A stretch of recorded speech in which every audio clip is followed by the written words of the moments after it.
이 헤르만이라는 분이 쓴 또 창조적 기도라는 그 책에 이 무도의 한 장면에 대한 그런 이야기가 담겨져 있습니다.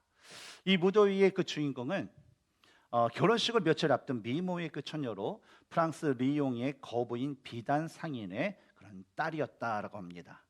근데 이 딸은 이 여인은 이제 결혼을 앞두고 자신의 그런 약혼자와 함께 짝이 되어 춤을 추다가 그 환상을 갑자기 보게 됩니다. 바로 그 환상은 죽어 무너져가는 그 세계에 대한 환상이었죠. 그래서 가만히 그 세계를 들여다 보니까 눈이 덮인 산이 그냥 폭풍에 그냥 무너지면서 자기주의가 죽음의 그 구렁성으로 굴러 떨어져 내려가는 그런 것이었습니다.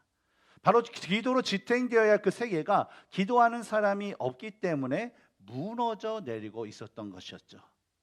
이러한 기도의 결핍으로 피조물들은 생명의 근원에서 단절되어서 이 허무한 가운데 계속적으로 구렁텅이에 빠져들어가고 있는 상황 가운데 그 어느 한 사람도 그 상태를 인식하거나 그 상태에 관심을 두지 않고 오히려 서로 어울리면서 춤을 추는 것에 집중하고 있었다라고 합니다.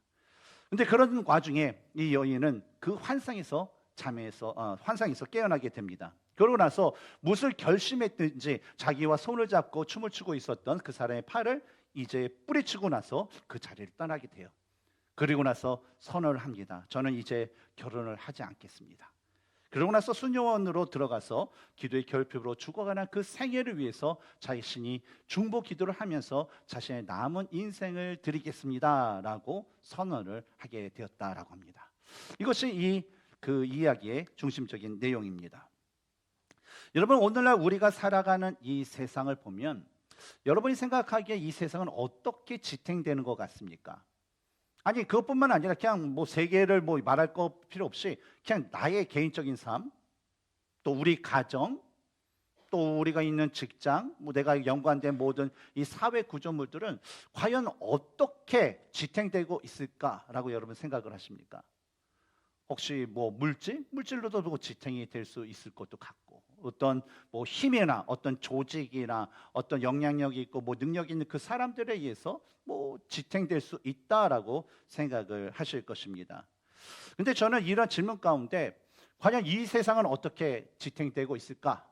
나의 가정과 나의 삶과 과연 내가 속한 모든 것들이 진짜 이 지탱될 수 있는 그 근원적인 힘은 무엇인가라는 것을 제 스스로 고민해 볼 때에 저는 그 모든 것이 전적인 하나님의 은혜뿐이다라고 저는 생각이 들었습니다. 그리고 그런 은혜를 받고 그것을 바라는 사람들이 해야 될 것은 뭐냐면 바로 하나님께 드리는 간절한 기도라고 저는 이게 생각이 들었습니다. 그런데 오늘날 이 그리스도인들 중에는요, 이 기도에 무관심하는 사람이 참 많고요. 또 심지어는 어떻게 기도를 하는지에 대해서 알지 못하는 그런 사람들도 적지 않은 것을 우리는 볼 수가 있습니다. 그렇다면 여러분, 이 우리는 라이프 교회라는 어떤 영적인 공동체, 이 믿음의 공동체 가운데 있습니다. 그럼 여러분이 보시기에 우리 라이프 교회는 과연 어떤 교회일까요? 지금 어떤 상태에 놓여 있을까요? 그리고 여러분께서는 이 라이프 교회를 진짜 하나님께서 원하시는 건강한 공동체, 건강한 그 교회로 세우기 위해서 어떻게 해야지 이 교회가 세워질 수 있다라고 여러분은 생각을 하십니까? 근데 여러분, 여러 가지 우리들 가운데 여러 가지 그런 뭐 방법들이 있을 것입니다. 그러나 여러분 분명한 것은요, 기도가 없이는 하나님의 능력도, 기도가 없이는 하나님의 인도하심도요 결코 일어나지 않는다라는 것입니다. 그래서 저는요 항상 여러분들의 그 기도 시간, 개인의 기도 시간 가운데 하나님께서 우리에게 주신 이 라이프 공동체를 위해서 또 우리 믿음의 형제 자매들을 위해서 기도하시는 그 분들에 대해서 너무나도 감사하고 고맙고요. 또 더욱이 매일 또 새벽 기도와 또 매주 있는 우리 교회의 금요 찬양 예배 나와서 그 정기적인 그 기도 모임에 나와서 교회와 성도와 이 하나님의 그 나라를 위해서 기도하시는 그 분들을 보면요, 이런 분들처럼 너무나도 감사하고 이런 분들처럼 너무나도 사랑스럽고 그런 분들이 없더라고요. 그래서 어때요? 그분들을 위해서 제가요, 뭐 다른 분들을 위해서 기도하지만 그분들을 위해서 그냥 제 기도 시간에 한 사람 한 사람 이름을 불러가면서 저도 이 간절히 기도하게 됩니다. 근데 왜냐하면요, 여러분, 우리 교회가 건강한 교회로 뭐 자라기 위해서는 뭐 교제도 중요하고 여러 가지 뭐 활동도 중요하고 액티비티도 중요하지만요. 바로 이 기도라는 것을 통하여서 뭐냐면 성령께서 역사하시고 바로 우리 교회를 더욱더 건강한 교회, 온전한 그 교회로 주시기 때문에요. 저는 그분들을 위해서 더 기도할 수밖에 없고 감사할 수밖에 없습니다. 그리고 저는요, 바로 그 기도가 하나님의 교회를 하나님의 그 교회답게 세울 수 있는 가장 확실한 방법이다라고 저는 믿고 있습니다. 근데 오늘 본문을 보면요, 이 예수님께서 말씀하신 그런 말씀 중에 아주 중요한 기도에 대한 그런 내용이 담겨져 있습니다. 바로 예수님께서 산 위에서 모인 사람들에게 말씀하셨던 어떤 여러 하나님의 그 나라에 대한 그 말씀 중에 담겨져 있었던 바로 그 주기도문, 그 말씀 동일한 그 주기도문이 바로 오늘의 본문 가운데 담겨져 있다라는 것입니다. 그런데 이 마태복음 6장에서 예수님께서 산 위에서 이제 말씀하실 때에 더불어서 말씀하셨던 이 기도, 이 주기도문에 대한 그 내용과 오늘 본문에서는 바로 예수님께서 한 곳에서 기도하신 후에 이 기도에 대한 말씀을 하셨다라는 것을 비교해 볼 때에 뭐 마태복음 6장에 나온 거나 오늘 본문에 나와 있는 이 기도, 주님께서 가르쳐 준 기도의 내용은 동일하지만 이 말씀이 선포된 그런 시간과 장소는요, 조금 다르다라는 것을 알 수 있습니다. 그래서 마태복음과 이 누가복음이 나온 주기도문의 내용을 주축으로 우리가 볼 수 있는 것은 예수님께서 공생의 첫 사역 가운데 바로 이 기도에 대한 그 말씀을 하셨고, 점차 그 공생의 사역의 그 과정 가운데서도 동일하게 이 기도에 대한 그런 의문을 갖고 질문한 사람들에게 동일한 말씀을 해주셨다라는 것을 우리는 짐작하여 알 수 있습니다. 그런데 제자 중 하나, 그 사람이 이제 예수님께 다가와 묻게 되죠.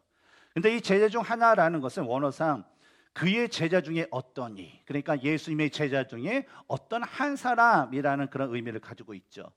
그래서 이 예수님께 기도에 대해서 이 물었던 사람은 예수님의 제자들 중에 한 사람이라는 것은 확신할 수 있습니다. 우리가 뭐 누가복음 9장에서 했던 예수님의 제자 누구죠? 12제자가 있었고, 그 다음에 누가복음 10장에서는 누가 있었어요? 70명. 70명의 그 제자들이 있었고, 그리고 기록되지 않은 수많은 그 제자들이 있었어요. 그 중에 하나였다는 거예요. 그러나 그가 아무개 누구인지는 우리가 전혀 알 수 없다라는 것입니다. 다만 뭡니까? 이 제자는 이 산상수훈이 주어진 그 현장에서 예수님께서 전했던 이 기도의 말씀을, 교훈을 듣지 못했던 사람이었다라는 것이죠. 그리고 실제로도 이 사람은요, 어떻게 기도할 줄을 몰라서 그것을 배우기를 원했던 그 예수님을 따라다녔던 여러 제자들 중에 한 명이다라는 것을 우리는 알 수가 있습니다. 그런데 이 제자가 갑자기 예수님께서 기도하시고 이제 딱 나오셨는데 갑자기 나와서 예수님, 기도에 대해서 가르쳐 주세요라고 한 그 이유가 있어요. 그 뭐냐면 당시 시대는요, 이 랍비 선생님들, 당시의 선생님들이 그 자기 제자들에게 기도하는 법을 늘상 가르쳐 주곤 했었어요. 여러분들도 이제 주일학교나 이렇게 보면 기도는 어떻게 해야 되죠 하면서 선생님이 가르쳐 준 거 있잖아요. 예, 오영식 선생님, 기도는 어떻게 해야 된다고 혹시 배운 거 예전에 선생님이 가르쳤던 기억 나시나요? 그래서 보면 우리가 뭐 하나님께 감사기도 드리고 또 우리 죄에 대한 회개도 드리고 하나님께 구하게 된다라는 뭐 그런 것을 배운 것처럼 하잖아요. 그리고 우리 자녀들에게 뭐 기도하는 거 있잖아요. 식사할 때 어떻게 기도할까 하면 늘상 우리들이 하는 게 있습니다. 날마다 우리에게 그런 거 있잖아요. 그렇죠? 처음 들으시는 것 같아요. 그렇죠. 추억에 이제 잠기시는 거잖아요. 그런 거 보였잖아요. 약간의 그런 기도문들이 있습니다. 그런데 오늘 보면 1절을 보면 누구도 그의 제자들에게 이 기도문을 가르쳐 줬어요? 요한, 바로 침례 요한입니다. 그래서 우리 성경에는 우리 기록되어 있지만 않지만 당시에도 요 침례 요한의 기도문이라는 것이 사실 그 제자들에게 주어졌다라는 거예요. 그래서 이 제자도요, 기도하는 것을 배우고 싶고 내가 알고 싶은데 다른 랍비들도 제자들에게 가르쳐주고 침례 요한도 그의 제자들에게 가르쳐주는데 예수님께서는 자기가 예수님께 배운 게 없기 때문에 예수님, 저에게도요 저 기도하는 것 좀 가르쳐 주세요라고 바로 요청을 했다라는 것입니다. 그래서 이런 그의 요청에 예수님께서는 오늘 본문 2절에서 4절까지의 말씀에 대해서 그 기도에 대해서 가르쳐 주세요. 근데 2절을 보면 예수님께서 먼저 그 제자에게 말씀하시기를 너희는 기도할 때에 이렇게 기도하라라고 말씀하시는 것을 볼 수 있는데, 이것은 뭐냐면 예수님께서 이제 기도에 대해서 어떻게 하는지를 가르쳐 주게 됩니다. 근데 야, 기도하는데 그냥 이거 한 번만 이렇게 기도하면 돼라는 그런 의미가 아니라, 내가 지금서부터 기도에 대해서 가르쳐 주는데 네가 어느 곳에 있든지 어느 때든지 네가 하나님 앞에 기도할 때는 반드시 내가 가르쳐 준 대로 계속적으로 반복해서 기도해야 된다라는 그런 말씀을 제자들에게 주신 것입니다. 그렇다면 어떻게 기도하는 것일까요? 예수님은 어떻게 기도하라라고 바로 제자들과 오늘날 우리들에게 말씀을 하고 계실까요? 우리 2절 중반부를 보면 먼저 기도의 대상이 누군가라는 것에 대해서 나옵니다. 누굽니까? 기도의 대상. 바로 하나님 아버지가 우리의 기도의 대상이 되어야 된다라는 것입니다. 다른 신도 아니고 다른 사람도 아니고 누구예요? 바로 하나님 아버지. 이 아버지로 번역된 원어는요, 파테르인데 이것은요, 이 아람어에서 아빠라는 그런 단어를 번역한 것입니다. 그래서 주로 어린아이가 이제 그 아버지께 친근한 그런 관계 가운데 부르는 그런 호칭이라는 것이죠. 어제 오집사님, 우리 세영 형제 있는데 세영 형제가 요즘에 부를 때 아버지를 뭐라고 부릅니까? 집사님 뭐라고 부르나요? 예, 예, 예. 아빠. 관계가 좋으신 것 같아요. 저희 딸이 이제 주로 아빠 데이디 막 그렇게 부르다가 어느 순간에 뭐 케이드말, 제 딸이 저기 쳐다보고 있는데 케이드라마를 봤어요. 그러더니 갑자기 나름대로 자기가 뭐 조크나 뭐 그런 거를 한국말을 좀 배웠다라는 걸 나타내기 위해서 갑자기 그러더니 아버님 안녕히 주무셨습니까? 막 그러는 거예요. 그래서 뭐 데이디 뭐 그러다가 아버님 그러니까 얘가 무슨 일에 무슨 좀 거리감이 좀 생기는 그런 느낌이 받더라고요. 그렇지 않습니까? 아빠. 그렇죠? 엄마도 저도 지금 뭐 하지만 지금 이렇게 하면 왠지 아버지, 어머니라고 불러야 될 것 같은데 그러면 왠지 거리감을 느껴요. 그래서 좀 쑥스럽지만 아빠, 엄마라고 저도 지금도 부르기는 합니다. 당시 유대인들도요, 계속적으로 이 구약적인 구약 시대에서 내려오는 그 구약 그 시대의 그 사상 가운데 하나님을 아버지로 여겼던 그런 사상이 실제적으로 유대인들 가운데 있었습니다. 하지만 그들은요, 하나님을 부를 때요, 아버지라고 불러도 되지만 아버지보다는 바로 하나님의 그 이름을 가리키는 뭐 엘로힘, 그런 또 하나님을 가리키는 여호와 하나님, 그런 이름들을 주로 부르곤 하였어요. 그래서 감히 하나님을 아버지라 부르는 사람이 없었다라는 거예요. 따라서 예수님께서 이 제자들에게 기도를 가르쳐 주실 때에 바로 그 하나님을 아버지라고 부른 것은요, 그 당시에 있어서요 상당히 아주 혁명적인 일이었다라는 것이죠. 예전에 홍길동전을 보면 아버지를 아버지라 부를 수 없다라고 했잖아요. 왜 그렇죠? 홍길동이 누구의 자식이었기 때문에? 첩의 자식이었기 때문에 부를 수가 없었어요. 하인의 그 여종의 자식이었기 때문에. 근데 그때 당시에 만약에 아버지라 부르라 그러면 어때요? 이 양반 시대에 아주 혁명적인 것이죠. 그런 것처럼 어때요? 하나님을 아버지라 부르는 것은 아주 혁명적인 그런 일이었고, 또 예수님께서 하나님을 아버지라고 부르면서 예수님께서 하나님과의 얼마나 긴밀한 사이인지를 바로 그 호칭을 통해서 알려주신 것입니다. 근데 이 대목에서 우리가 더 주목해야 될 일이 있어요. 그것은 뭐냐면 예수님께서 가졌던, 하나님과 가졌던 이 아빠와 아들의 그 관계, 이 부자적의 관계가 오직 예수님께만 주어진 것이 아니라 뭐예요? 그 제자들에게도 이 관계가 그대로 적용된다라는 그 말씀을 바로 오늘 본문 1절에서 말씀해 주신 것입니다. 그리고 계속해서 2절 후반부를 보면 이 기도의 내용에 대해서 나옵니다. 기도의 내용은 뭐냐면 바로 우리 기도의 대상이었던 하나님 아버지에 대한 것을 가장 먼저 구해야 된다라고 예수님은 가르쳐 주세요. 오늘 보면 2절과 3절 전반부를 보면요, 예수님께서 제자들로 하여금 구해야 된, 간구해야 될 그 두 가지의 그 내용이 있습니다. 첫 번째 것은 바로 하나님에 관한 것, 그렇죠? 그리고 두 번째 건 뭡니까? 바로 인간에 관련된 것을 바로 구해야 된다라고 말씀하시죠. 먼저 하나님에 관하여 구해야 할 그 내용을 보면요, 거룩한 하나님께 합당한 간구를 해야 된다라는 것을 바로 말씀해 주고 있어요. 여러분 성경을 보면 하나님을 이제 상징하고 나타내는 표현하는 가장 대표적인 그런 단어들이 있습니다. 뭐가 있을까요? 예, 말씀하세요. 예? 거룩, 그렇죠? 오늘 본문에는 거룩, 또 사랑, 그렇죠? 하나님은 사랑이시다, 그렇죠? 요한일서의 말씀은 하나님 사랑이시다. 이 사랑이라는 단어와 같이 이 거룩이라는 것은 바로 성경에서 하나님의 그 본성 자체를 나타내는 아주 대표적인 그런 표현입니다. 따라서 뭐예요? 우리가 하나님을 거룩한 분으로 섬기느냐 아니냐에 따라서 우리가 하나님을 거룩하게 섬기게 되면 거룩한 하나님이 되고, 우리가 거룩한 그 하나님을 거룩하지 않은 분으로 섬기게 되면 거룩하지 않는 분이 되는 것이 아니라, 하나님은 본질적으로 어떠한 분이세요? 거룩한 분이시라는 거예요. 거룩한 분이시기 때문에 우리들은요, 그 하나님을 반드시 거룩한 분으로 여기고 그 거룩함에 합당한 삶을 우리들은 살아야 되는 것이 바로 자녀된 자들의 마땅한 도리다라고 말씀하신 것입니다. 당시 히브리인들은요, 전통적으로 이 거룩한 하나님 뭐 그런 것에 대해서 진짜 그냥 말버릇처럼 계속 이렇게 얘기를 했어요. 하나님은 뭐 거룩한 하나님, 그래서 하나님이 계시는 거룩한 거 뭐 그러면서. 근데 그들에게 문제가 있었어요. 문제. 하나님, 그 거룩한 하나님을 알았는데 그 거룩한 하나님을 어떻게 알았냐면 그냥 문자적으로만 알았어요. 거룩한 하나님.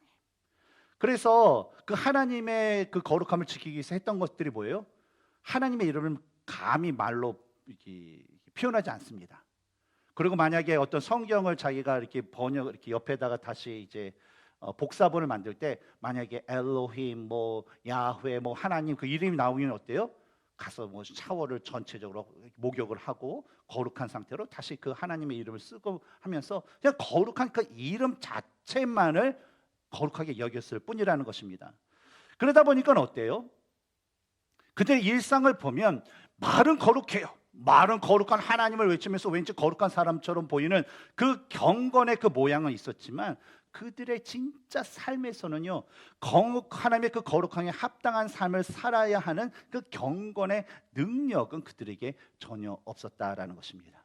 그 대표적인 사람이 누굴까요? 대제사장, 바리새인들, 그런 사람들이 그런 모습이었다라는 것이죠. 지난 3박 4일 동안 화요일서부터 금요일까지 우리 텍사스주 한인 침례교 총회에서 주관하는 청소년 수련회가 있었습니다. 근데 이 수련회는요, 이 다니엘서 1장 8절의 그 말씀을 주제로 개최하게 되었어요. 뭐냐면 다니엘이 그 거룩하신 하나님의 합당한 삶으로 살기를 결심하는 거예요. 자신의 뜻을, 그렇게 살기로 자신의 뜻을 정하고 그의 합당한 삶을 살아가기 시작할 때 고백했던 그 사건이 있었던 다니엘서 1장 8절의 말씀을 가지고 바로 이 집회를 가졌습니다. 그러면서 아이들 그 말씀을 듣고 또 자신의 삶에 대한 그 결단을 갖는 그런 복음의 그 잔치를 우리는 가졌습니다. 제가 다니엘서 1장 8절 한번 읽어드릴까요? 아마 다 아실 거예요. 다니엘은 뜻을 정하여 왕의 음식과 그가 마시는 포도주로 자기를 더럽히지 아니하리라 하고, 자기를 더럽히지 아니하도록 환관장에게 구하니. 자기 더럽힌다는 것은 뭐예요? 왕의 음식과 그가 마신 포도주를 먹으면 그 부정한 음식이기 때문에 자기를 더럽게 만든다는 거예요. 누구 앞에? 하나님 앞에. 이 관련된 이야기를 짧게 드린다면, 이때 당시는 뭡니까? 바로 이 북이스라엘이 이미 아수르에서 멸망이 당하고 남유다가 있었는데 이 바벨론에서 멸망을 당합니다. 그래서 약간 좀 모자라고 좀 그런 사람들은 다 예루살렘에 남겼고, 웬만한 사람들, 똑똑한 사람들, 그리고 정상인 사람들은 다 데리고 바벨론의 포로로 끌려가게 됩니다. 근데 딱 다 포로 끌려온 다음에 이 바벨론의 왕이 환관장에게 이런 명령을 해요. 이 이스라엘의 그런 그 자손들 중에 왕족의 자손, 또 귀족의 자손, 그리고 또 지혜와 총명하고 잘생기고 멋진 애들, 그 소년들을 다 끌어다 와. 그리고 그들에게 바로 우리들의 학문을 가르치고 이 왕의 음식을 주고 왕의 음료를 줘서 그들을 잘 이 바벨론의 신하로, 바로 이 왕의 신하로 양육해라라는 그런 명령을 내게 됩니다. 근데 이 명령을 받고 이 다니엘과 이 다니엘의 세 친구, 이제 사드락과 메사가 아벳느고도요 그곳에 포함이 됐어요. 근데 이 환관장이 이제 왕의 명령대로 그에게 학문을 가르쳐 준 후에 이제 식사 때가 되어서 왕이 먹는 음식을 주고 왕이 마시는 그 포도를 주려고 했는데, 다니엘과 이 세 친구를 그걸 거부한 거예요. 여러분 그때 고대 당시 고대 근동 당시에 왕의 명령을 거절했다. 그것은 뭘 의미할까요? 죽음을 의미해요. 그러나 다니엘과 세 친구는요 죽음을 각오하고 어때요? 그것을 먹는 것이 하나님의 그 거룩함에 위배되는 거기 때문에 그것을 거부하고 오히려 어때요? 하나님의 뜻을 따라서 자신들의 음식이 하나님이 정해진 음식을 먹는 것이 얼마나 합당한가를 바로 그 자리에서 뜻을 정하고 그거대로 행함으로 해서 그것에 대한 진실적인 것을 증명하게 됩니다. 그리고 그 후에 우리가 다니엘서를 보았듯이 다니엘은요 이러한 초창기에 하나님을 향한 자신의 뜻을 정하고 행함으로 인해서 이 바벨론이 무너지고 그 다음에 왕조가 생기고 여러 그 이방 왕조가 바뀌는 그 환란 가운데서도 이 다니엘은 하나님의 사람으로서 하나님의 뜻에 맞게끔 하나님께 영광 돌리며 살아갈 수 있게 되었다라는 것이죠. 바로 이것이 우리가 알고 있는 다니엘의 생애의 그의 신앙에 대한 그 모습의 내용입니다.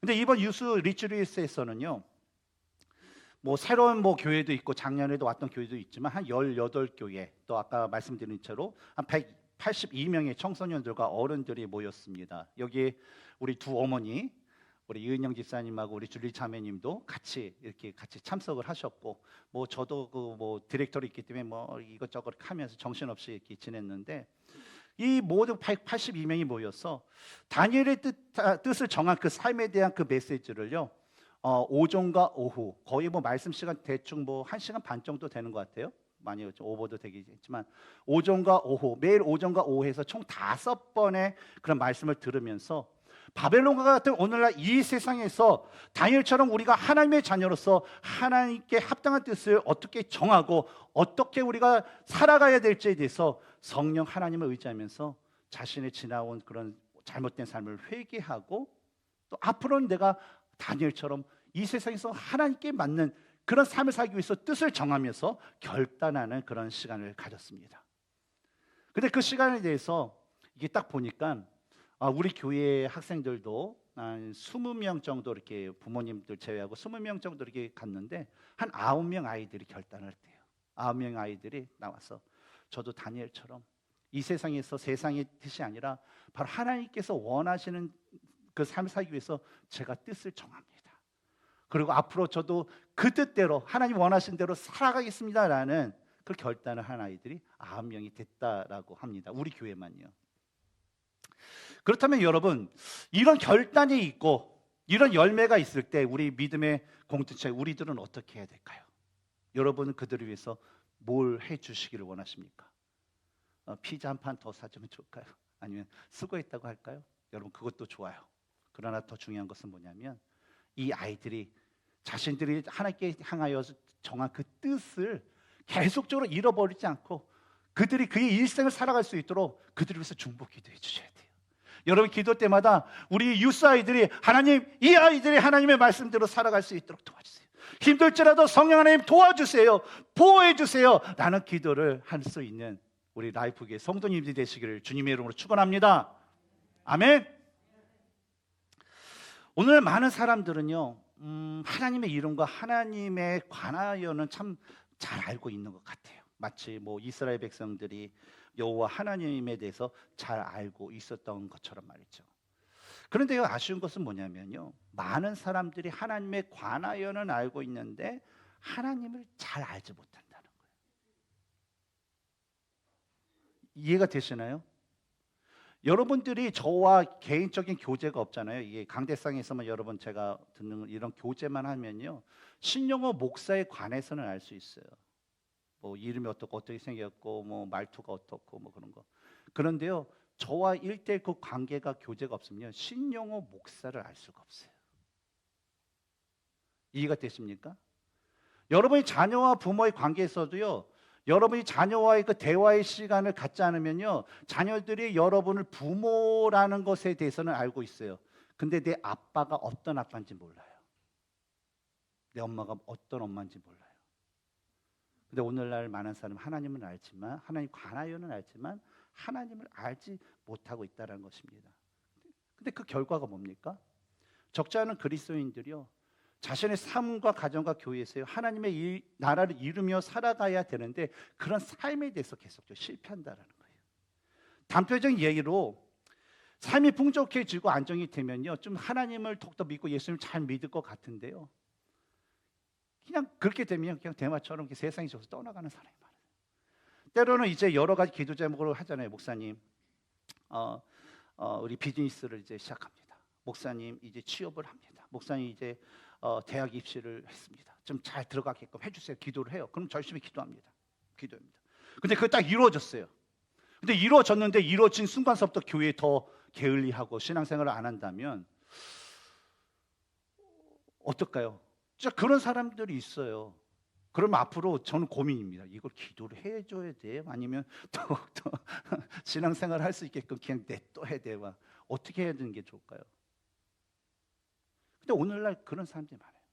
반면에 고난이 닥치면요, 아유, 하나님은 없어, 하나님 죽었어, 그러면서 이 교회를 떠나고 믿음 생활에서 떠나는 사람들이요 점점 많아지고 있다는 것입니다. 이런 사람들의 문제로 인해서 예수님은요, 제자들로 하여금 그들의 삶이 하나님의 거룩함에 합당한 삶이 될 수 합당한 삶이 되어서 그의 삶에서 하나님의 나라가 이루어질 수 있도록요, 매일 반복적으로 하나님께 구하면서 성령 하나님의 도우심을 힘입어 합당한 자녀로서 살 것을 계속적으로 간구하면서 기도하면서 그것을 살아가라라고 말씀을 하신 것입니다. 다음 두 번째로 인간에 관하여 구할 그 내용을 보면요, 매일의 그 필요한 것에 대한 그 하나님의 충만한 은혜를 구해야 된다라고 말씀을 합니다. 우리 3절과 4절 읽어볼까요? 시작.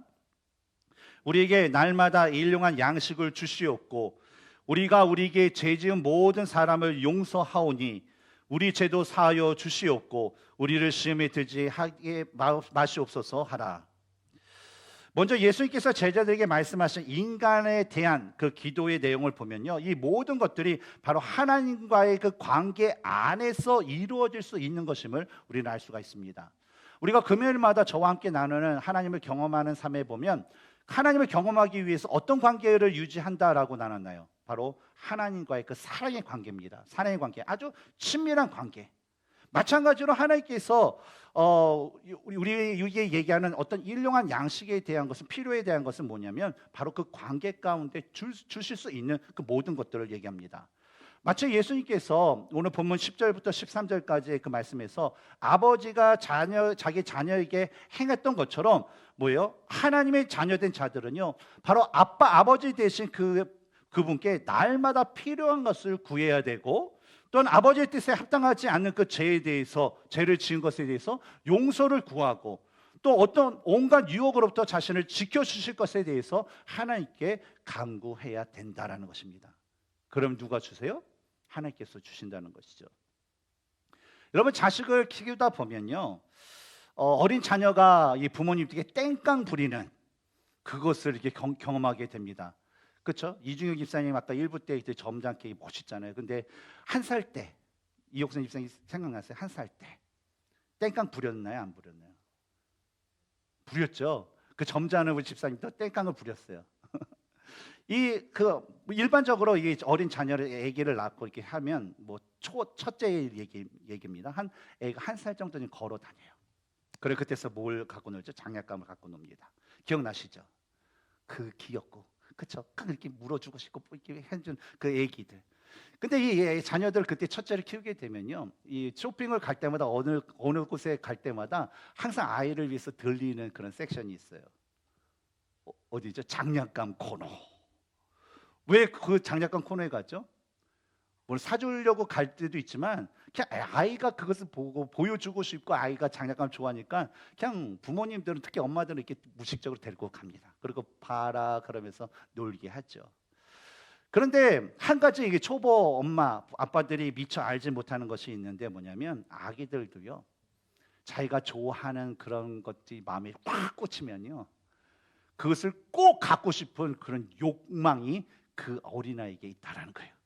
그래서 부모가 한참 이렇게 구경을 시켜주더니 얘야 이제 가자, 그래서 손붙잡고 다 가려고 그러면요, 그때서도 난리가 나는 거예요. 뭐예요? 뻗티기 시작하죠. 왜 뻗팅겨요? 안 사줬거든요. 장난감을 들지 않았거든요. 그래서 뭐예요? 이것을 사달라고 떼를 쓰게 됩니다. 그래서 아니 안 사 그러면 어떻게 돼요? 2차 또 공격이 오죠. 공격 뭐죠? 자리에 눕습니다. 눕고 나서 어때요? 팔과 다리를 열심히 춤을 추면서 으아 하면서 사달라고 하죠. 그렇게 되면 어떤 결과가 있을까요?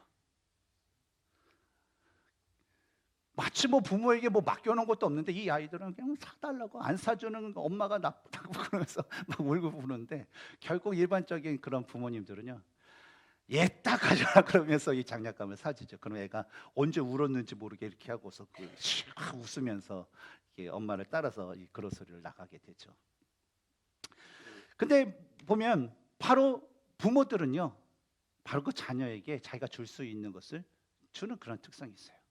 또한 아이들이 부모에게 항상 무엇인가를 그 이야기하는 그런 이유가 있는데 그것은 만약 자신이 잘못을 저지른다 해도요 우리 나의 부모님은 바로 나의 죄를 용서해 주시고 나를 결코 그 죄 때문에 버리지 않을 것이다 라는 그런 믿음이 있어요. 그리고 자신이 어떤 상황에 처하든지 나의 아빠와 나의 엄마는 나를 항상 지켜주고 보호해 줄 것이다 라는 그런 믿음을 아이들이 갖고 있기 때문입니다. 왜죠? 부모와 자녀의 관계가 있기 때문에 아이들이 저분이 나의 아빠고 저분이 나의 엄마라는 것을 알기 때문이라는 것이죠. 그래서 무슨 일이 있으면요 다 엄마, 아빠한테 가서요 이거 해주세요, 이거 해주세요, 이거 주세요 막 그러면서 그냥 당당하게 요구하는 것이죠. 근데 여러분 하나님과 우리의 관계도 뭐죠? 바로 아버지와 자녀의 관계라는 거예요. 그래서 우리에게 필요한 그 모든 것 우리가 하는 그 모든 것에 있어 우리는요 마땅하게 하나님께 구하는 삶을 살아야 된다라는 것입니다. 특히 예수님께서는 하나님과의 그 관계 가운데 자녀된 자들 구해야 할 것이 일용한 양식이다라고 분명히 말씀해 주셨습니다.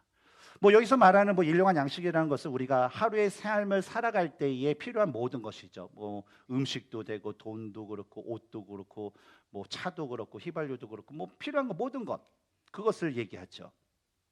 근데 예수님께서 이런 일용한 양식을 구하라라고 말씀하신 데는 또 다른 이유가 있어요. 하나님께서 주시는 일용한 양식에 대한 그 성경적인 기원을 찾는다면 아마 출애굽한 이스라엘 백성들에게 주어졌던 이 만나라는 것이 그 일용한 양식의 기원이 될 것입니다. 하나님께서는요 이 애굽에서 나왔던 사람들이 가지고 나왔던 음식을 다 떨어뜨리자 어때요? 그들의 요구에 따라서 이 하루의 만나라는 것을 주게 됩니다. 근데 이 만나를 주는데 룰이 있어요. 어떤 룰이 있나요? 딱 그 하루에 하루 세 끼면 세 끼 그 먹을 것만 딱 거두어야 된다라는 거예요. 그래서 욕심을 부려서 내일 위해서 좀 세이브 해놨지 하고 더 거두게 되면 반드시 그게 표가 나요. 뭐죠? 만나가 썩어요. 냄새가 나죠. 그런데 그런 룰 가운데 특이한 것이 있습니다. 그건 뭐냐면 안식일 전날에는요 안식일에 먹을 것 같이 이틀치를 거둘 수 있도록 하나님께서 허락하셨다라는 것이죠. 그것은 뭐냐면 바로 하나님께 주신 이 일용한 양식이라는 것은 뭐냐면 오늘만 주어진 게 아니라 뭐예요? 내일까지도 보장이 되는 그런 소망의 그런 양식이라는 것입니다. 더 나아가서는 영적으로 생명의 떡으로 오신 그런 말씀이신 또 그 말씀으로 이 땅에 오신 예수님으로 말미암아 우리가 날마다 그 예수님으로부터 영적인 양식을 공급받고 영적으로 살아나갈 수 있도록 바로 우리로 하여금 일용한 양식에 대해서 구할 것을 바로 예수님께서는 말씀해 주신 것이죠. 따라서 우리는요 우리가 하루에 일용한 양식을 구하는 것에 만족할 수 있고 만족해야 되는 것은 뭐냐면 내일의 양식은 내일 반드시 주신다라는 그 하나님의 그 약속이 우리에게는 보장되어 있기 때문입니다. 그러면 우리는 하나님께서 허락해 주신 오늘의 삶에 우리는요 최선을 다할 수밖에 없어요. 내일을 걱정 내일 하라는 말씀 뭐예요? 내일은요 뭐가 준비되어 있다라는 거예요? 하나님 보호하신 거 채우심이 있다라는 거예요. 그러니까 우리가 신경 쓸 거는 뭐라는 거예요? 야 내일은 내가 다 너희를 위해서 준비해 놨으니까 너희는 오늘 신경 쓰라는 거예요. 오늘의 삶에 있어서 어때요? 우리에게 주어진 삶에서 하나님께 감사하는 삶을 살라는 거예요. 오늘 우리에게 주어진 삶에 있어서 뭐예요? 하나님께 합당한 어떻게 하면 내가 더 합당한 삶을 살 수 있을까에 대해서 고민하고 그렇게 살아가면 된다라고 말씀을 해 주신 것입니다. 그리고 다음으로 예수님께서 제자들에게 말씀하신 기도에 대한 그 하나님의 응답에 대한 그 말씀을 보면 하나님이 우리의 아버지가 되시기 때문에 얻는 축복이 주어진다라는 것을 알려주세요. 어떤 축복이요? 하나님이 우리 아버지이기 때문에. 근데 하나님이 우리 아버지가 아니면 주시겠다는 건 아니에요. 아니라는 거죠. 하나님이 우리 아버지가 되시기 때문에 우리가 얻는 축복이 있다는 거예요.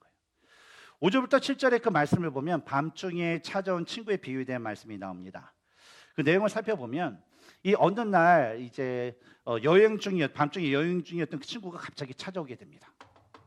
그러더니 나 배고프니까 밥 좀 달라라고 이게 친구에게 얘기해요. 그래서 그 친구는 찾아온 그 친구 때문에 여행 중에 찾아온 친구 때문에 밥솥도 뒤져보고 솥도 뒤져보니까 먹을 것이 하나도 없는 거예요.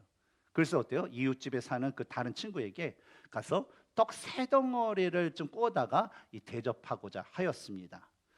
근데 이 팔레스타인 그 지역에서는요, 이렇게 밤중에 남의 집에 찾아오는 일들이요 그렇게 낯설지 않았어요. 왜냐하면 사막 지역, 우리 지난주에 우리 유스 리출할 때 평균 온도가 105도더라고요. 이 낮 온도가. 그래서 지나가기만 하면 저는 땀이 많은데 애들도요 지나가면 얼굴이 빨개지고 그러니까 웬만하면 밖에 나가고 싶지 않더라고요. 근데 이 팔레스타인 지역은 더 기온이 높고 그러니까 낮에는 거의 활동을 하지 않았어요. 그래서 사마리아 여인 같은 그런 사람들은 어때요? 낮에 사람이 없을 때 간 이유가 사람들 피해서 가는 이유가 그건데 대부분은 해가 진 다음에 뭐 이동을 하거나 여행을 했죠. 그래서 여행을 하다 보면 어느 정도 되면 이제 노크라고 방문하게 돼요. 근데 문제가 이런 상황 가운데 문제가 생겼어요. 이 떡을 구워 주어야 하는 그 친구가요 자신의 요청을 거절했다라는 거예요. 근데 이유를 보니까 야 이미 우리 자려고 집 문을 지금 자물쇠로 걸어 잠갔어. 그리고 지금 우리 아이들과 내 아내와 한 이불자리에서 그냥 편안하게 누워 있어. 그래서 내가 너를 떡을 줄 수 없어라는 그러면서 거절했다는 거예요.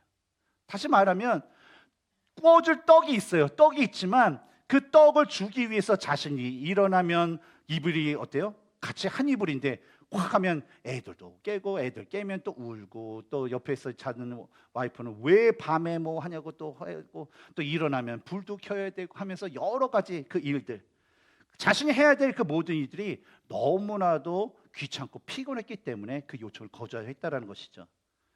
그런데 말씀을 보면 뭡니까? 결국에는 그 이불자리에서 일어나서 그 친구가 요청한 대로 떡 3덩어리를 주게 되는데 그 이유는 그 사람과 그 집 밖에 있는 사람과 집 안에 있는 사람이 친구 관계이기 때문에 그것이 준 것이 아니라 그 친구의 집요한 요구 때문이었다라고 얘기를 합니다. 8절에서 말하는 그 간청함을 인하여라는 그 말은요, 어떤 그 꾸려고 하는 사람이 자기의 친구를 위해서 아주 뻔뻔스러울 정도로 아주 즐기고 집요하게 매달렸기 때문이다라는 그런 의미라는 것이죠. 여러분 그 떡을 구우려고 하는 그 친구는요 자신이 이웃집에 사는 그런 친구로부터 떡을 구워가지 않으면요 여행으로 지쳐있는 그 친구를 그 필요를 채워줄 수 없었어요.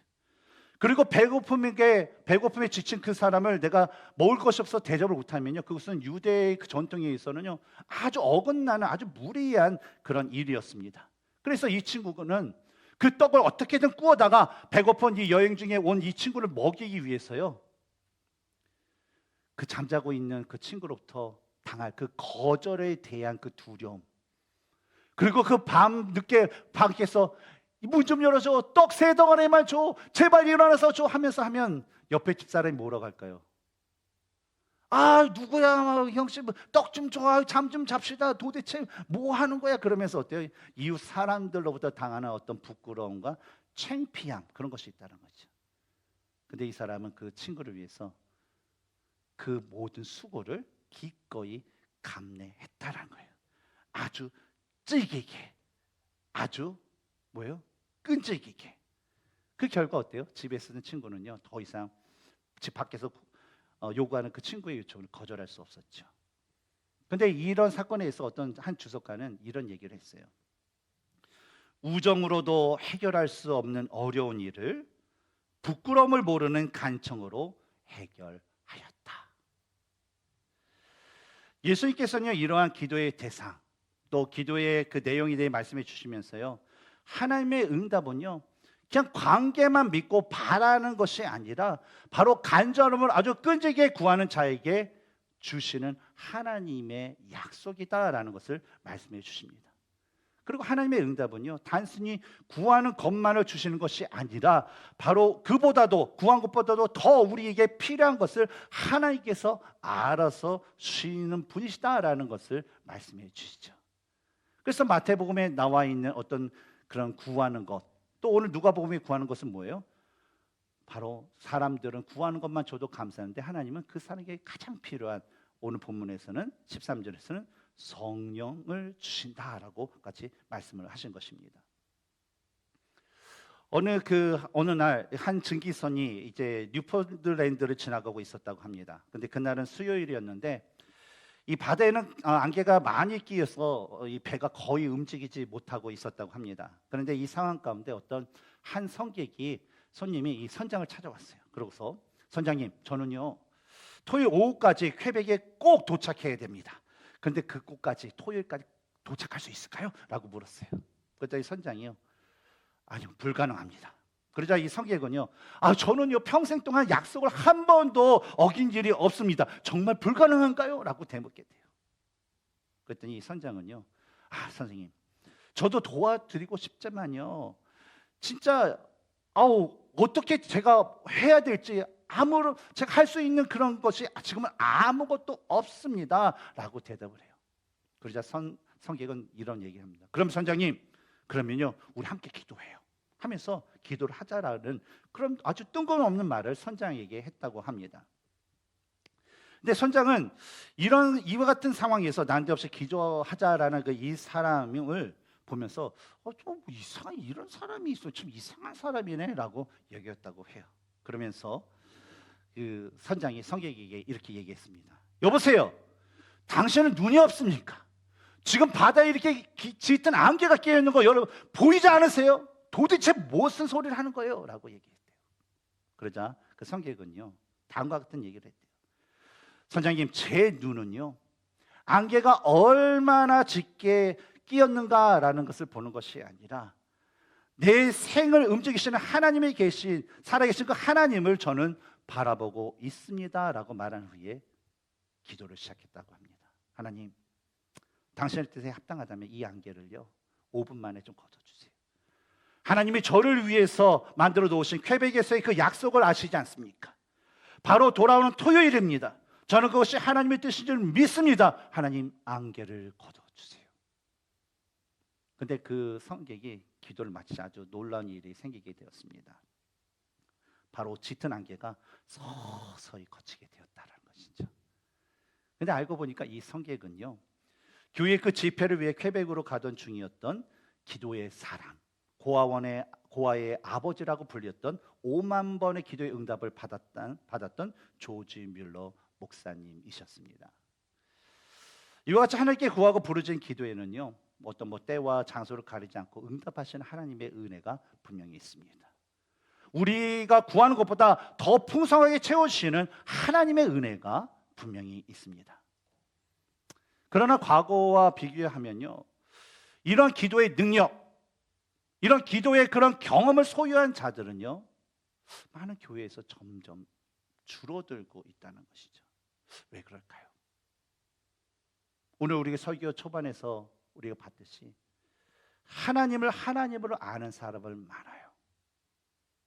근데 그 하나님을 자신의 아빠, 아버지로 알고 여기는 사람들은 점점 줄어들기 때문이라는 것이죠.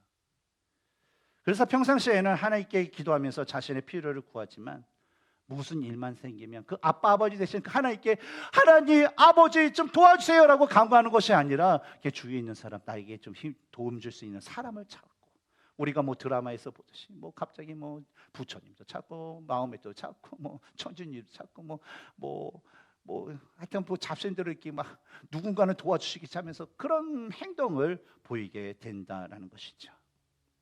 그런데 이런 모습, 과거나 오늘날이나 이런 모습을 가진 사람들에 대해서 종교개혁가 있던 마틴 루터는 다음과 같이 얘기했습니다.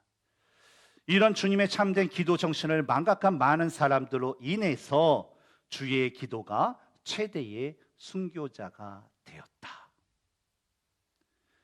여러분, 기도가 능력이 없는 것이 아니라 기도자가 믿음이 없기 때문입니다. 기도가 능력을 잃은 것이 아니라 하나님께 간절히 기도하는 자가 없기 때문입니다. 그러므로 우리가 하나님께 올바른 기도를 하기 위해서는요, 먼저 그 하나님이 나와 동떨어진 하나님이 아니라 나의 아빠, 아버지 되신 그 하나님이다라는 것을 온전히 알고 그분의 거룩함에 합당한 삶을 살아가야 될 줄 믿습니다.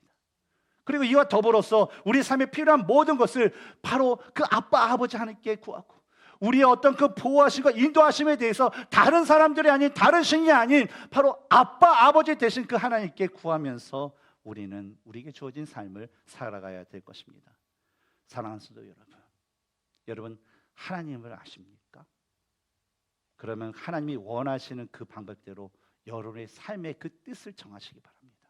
세상이 아니라 내가 하나님을 위해서 살겠습니다라는 그 뜻을 정하시고 그 거룩하신 하나님의 합당한 삶을 살도록 여러분의 삶의 모든 것을 변화시키고 기도하면서 성령 하나님의 인도하심 가운데 살아가시기 바랍니다. 그러면 하나님께서 여러분의 삶 가운데 동행하시고 여러분의 삶의 모든 문제와 고난 가운데서도 여러분을 구원해 주시고 오히려 더욱더 축복해 주시는 은혜가 주어질 줄 믿습니다. 이런 삶을 살아가는 저와 여러분이 되기를 주님의 이름으로 축원합니다. 함께 기도하겠습니다.